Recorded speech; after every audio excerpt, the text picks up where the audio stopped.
Hello everyone, मैंने operating system का बना दिया है क्वेश्चन।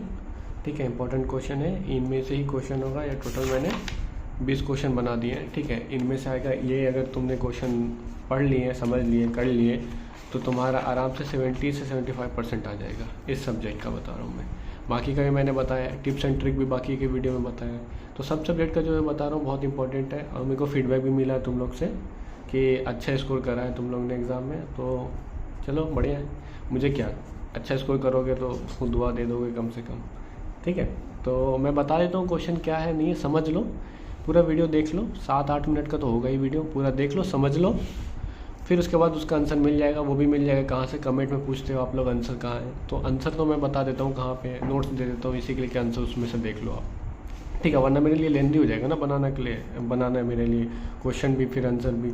तो इसलिए एक एक करके समझ लो क्या है नहीं है, क्योंकि कुछ क्वेश्चन थोड़ा अलग तरह से भी होता है। तो मैं समझा देता हूँ एक बार में, जो होगा फिर उसको आप कर लोगे। ठीक, चलो देखो, पहला नंबर जो क्वेश्चन है आता है, explain the difference between external fragmentation and internal fragmentation, how to solve fragmentation you. ठीक है, मैं ज़्यादा टाइम नहीं ले रहा हूँ, मैं जो होगा समझाने का मैं समझाऊंगा, बाकी मैं बता दूंगा। हो सकता है क्या कि तुमको प्रॉब्लम हो जाए समझने में, बोलने में। ठीक है, तो बस समझना और इसका आंसर लिख के आना भाई। ठीक है, आंसर के लिए ट्रिक भी बता दिया था कैसे लिखना आंसर, खाली मत छोड़ना भाई, पूरा करके आना है अटेम्प्ट, खाली नहीं छोड़ना है। ठीक, चलो अब देखो ये 2 नंबर क्वेश्चन है। What do you mean by thread, how it is difference from the process, explain various thread models with their relative advantages and disadvantages. आता है, कर लेना, इंपॉर्टेंट है। फिर आपका 3rd नंबर देखो, discuss the evolution of operating system. अब ये क्या होता है कि भाई जो 3rd नंबर क्वेश्चन है इसको घुमा के भी देता है।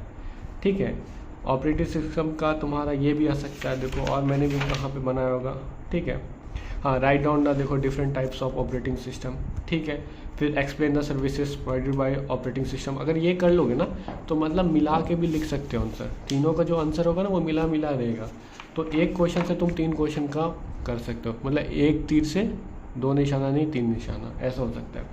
4 नंबर देखो, explain bankers algorithm with example. ये इंपॉर्टेंट है, बहुत इंपॉर्टेंट है भाई। ठीक है, इस पे तुम्हारा एल्गोरिथम एग्जांपल भी रहता है, इससे तुमको सॉल्यूशन भी निकालना पड़ता है। ये पूछता है, इंपॉर्टेंट है, बहुत इंपॉर्टेंट है। ठीक है, 5th नंबर देखो, state the producer consumer problem, give a solution to the problem using semaphore. Semaphore करके इसका ना और भी आता है, डिटेल्स आता है, तो वो भी देख लेना एक बार। ठीक है, और ये इंपॉर्टेंट है। ठीक, 6 नंबर देखो, can a system be in a state that is neither deadlock or safe, if so give an example, if not proven that all states are either deadlock or safe. ठीक है, आता है deadlock का, आएगा बहुत सारा question आएगा deadlock के रिलेटेड, तो बहुत इंपॉर्टेंट है, ये वाला क्वेश्चन कर लेना। देखो 7 नंबर देखो, write down for deadlock explain, write the condition for deadlock and explain the protocol to be use to be break circular wait condition. Important है, ठीक ठाक है, मतलब थोड़ा सा है कि अगर तुमको कोई एक क्वेश्चन छोड़ना है तो ये छोड़ सकते हो, लेकिन फिर भी अगर आ जाए तो अच्छी बात है ना। सब 10 नंबर का क्वेश्चन बता रहा हूँ, 2 नंबर का क्वेश्चन कोई नहीं है, सब 10 नंबर का है।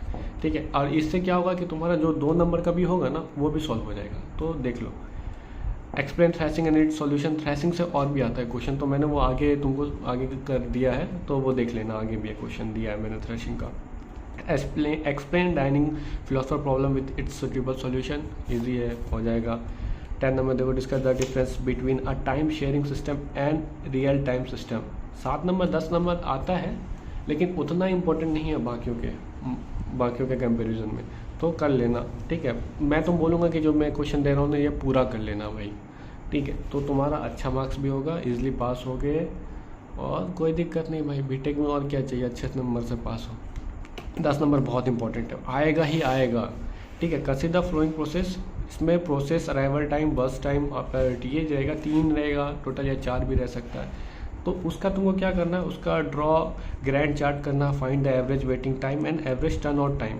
ठीक है, ये आता है, यही रहेगा तुम्हारा, इसका निकालना होगा ये चीज़। ठीक, अब इसमें क्या क्या आता है देख, FCFS शेड्यूलिंग होता है, RTFS शेड्यूलिंग होता है, इसका नोट्स भी आता है लिखने के लिए। ठीक है, कि right a short notes on this. एक है राउंड रोबिन।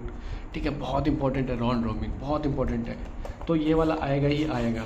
ठीक है, इस तरह का क्वेश्चन है, तुम कर लेना, बहुत इंपॉर्टेंट है इस तरह का क्वेश्चन। देखो मैंने बताया था ना, right on the different types of operating system, पहले मैं बताया था पहले शुरू में, ठीक है, वही है। 30 नंबर देखो, what is kernel, describe various operation perform by kernel, ठीक, इजी, मिल जाएगा आंसर, सब मिल जाएगा। 14 नंबर देखो, explain the services provided by operating system, बताया था तुमको पहले ही, सिमिलर। फिर देखो शॉर्ट नोट मैंने बना दिया है एक, जैसे कि ये आएगा, right a short note on performance criteria for scheduling algorithms, multi processor scheduling, file system protection and security, linked file allocation methods, important है, आएगा। और देखो 16 number, explain paging with example, differentiate paging and segmentation, कर लेना। और क्योंकि अगर देखो मान लो कि तुमने ये वाला क्वेश्चन कर लिया, लेकिन तुमको पेजिंग के रिलेटेड कुछ और क्वेश्चन आ गया, भाई ये लिख देना, लिख देना, लिख देना, मैं बोल रहा हूँ लिख देना, नंबर मिल जाएगा, ठीक है। एक्यूटीयू अपना अलग ही है, तो मिल जाएगा नंबर, ठीक है। मतलब लिख के आना, खाली मत छोड़ना, बेसिकली मेरा कहना ये है। तो what is difference between primitive and non primitive scheduling, scheduling से बहुत क्वेश्चन रहता है, ठीक। 80 नंबर देखना, explain multi processing system and time sharing system with, देखो टाइम शेयरिंग का मैंने एक और बताया था, रियल टाइम ये वो, तो जैसे ये और ये तो है ना आपस में है, देखो टाइम शेयरिंग सिस्टम है ना, ये वाला भी है टाइम शेयरिंग सिस्टम, तो भाई इन दोनों का मिला के लिख सकते हैं, अगर दोनों में से एक भी कोई भी याद रहा ना तो डाल लो, कोई दिक्कत नहीं है। Explain inter process communication, important है, इसके रिलेटेड भी आ सकता है, ये भी आ सकता है। और एक है तुम्हारा, what do you mean by caching, spooling and error handling, explain in details, explain FCFS scan and C scan scheduling with example, ये आएगा। ये क्या हो सकता है तुम्हारा, ये 2 नंबर भी दे सकता है, 4 नंबर भी दे सकता है, 10 नंबर भी दे सकता है। तो ये वाला तुम्हारा आता है कि आप या तो 2 नंबर में दे देगा ये डिफाइन करने के लिए, ठीक है, या अलग से। अगर तुमको ये वाला पता होगा ना तो तुम इसका प्रोसेस निकाल लोगे, ठीक। ये 20 क्वेश्चन मैंने बता दिए भाई, ये 20 क्वेश्चन करके जाना एग्ज़ाम में और चकदे फटे, 90 के लिए चकदे फटे, अच्छे से पास हो गए, कोई दिक्कत नहीं है। मैं हो चुका हूँ पास, इसलिए बता रहा हूँ, ठीक है। तो कर लेना अच्छे से, ठीक है। पेपर कैसा हो बताना, फीडबैक देना ज़रूर, उससे मैं आगे का कर पाऊँगा, ठीक है। आगे भी जो पेपर सब है कमेंट में बताना, तो उस हिसाब से मैं उसका भी तैयार कर दूँगा। और कुछ लोग मैथ का पूछ रहे थे, यार मैथ का थोड़ा मुश्किल होता है, मैथ का मैं इंपॉर्टेंट टॉपिक बता सकता हूँ, क्योंकि उसका क्वेश्चन बताना बहुत ही मुश्किल होता है, क्योंकि भाई न्यूमेरिकल्स है ना, कुछ भी हो सकता है न्यूमेरिकल्स में। तो आगे बताना कैसा लगा, क्या लगा, और भाई सब्सक्राइब कर लेना, जो लोग नहीं करते सब्सक्राइब, प्लीज़ सब्सक्राइब, और कंटेंट अच्छा है तो कर लेना, ताकि तुम ही लोग की मदद हो जाएगी मोस्टली, ठीक। ओके चलो बाय, टेक केयर।